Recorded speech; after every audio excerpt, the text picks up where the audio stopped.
From housing and gas to clothing and home goods, record high inflation has impacted all of that and a bag of chips.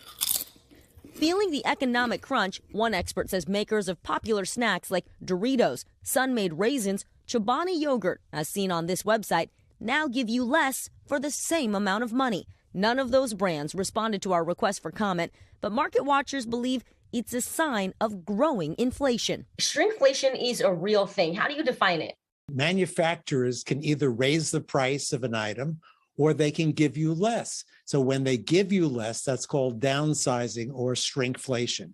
It's a sneaky way to pass on a price increase. Ed Dworsky, founder and editor of Consumer World, says shrinkflation has existed since the days of the 5-cent candy bar. I've never seen it as bad as it is now. We're having product after product that are downsizing. Where are we seeing the most shrinkflation? Well, where are we not seeing it? Paper products traditionally have been one of the big categories where we're seeing downsizing happening. I can't spare a square. This classic Seinfeld scene possibly becoming a reality. Dworsky says Cottonelle Mega Rolls now come with 312 one-ply sheets instead of 340, which amounts to an entire roll now gone from each package. Kimberly Clark, the maker of Cottonelle, did not respond to our request for comment on the alleged change.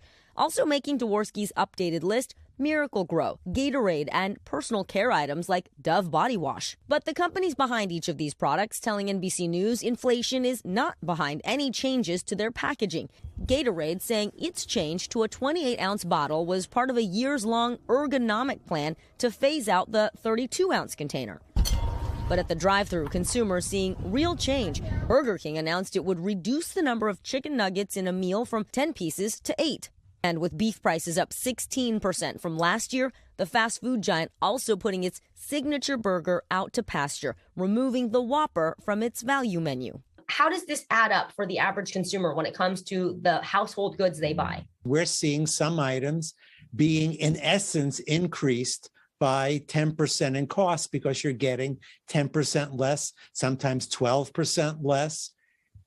Multiply that times the number of items you buy, and that's really going to hit your pocketbook.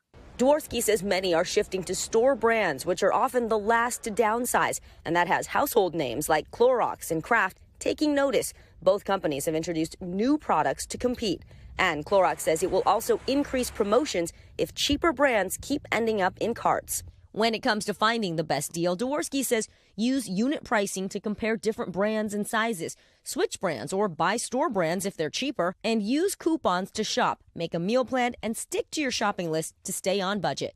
Yeah, now I'm angry. So, Vic, but help us understand this. Why wouldn't the company just, instead of shrinking the product, just jack up the prices? Why not do that? Well, the experts say, and the research shows, that we as consumers, we're so much more sensitive to price increases. You know, when that box of cookies is $5 instead of $4, we notice we're not so much in tune with the net weight of something or the cost per unit. So when they shrink that product, it's a way for companies to save without spooking us, the consumer. I noticed it buying some sunscreen last week. Yeah, the bottle used to be this, now it's this. The price is the same. Yep, exactly. Shrinkflation. Everywhere. Strikes again. Thank you, Vic. Thank you. Hey, thanks for watching our YouTube channel. Find your favorite recipes, celebrity interviews, uplifting stories, shop our favorite deals, and so much more with the Today app. Download it now.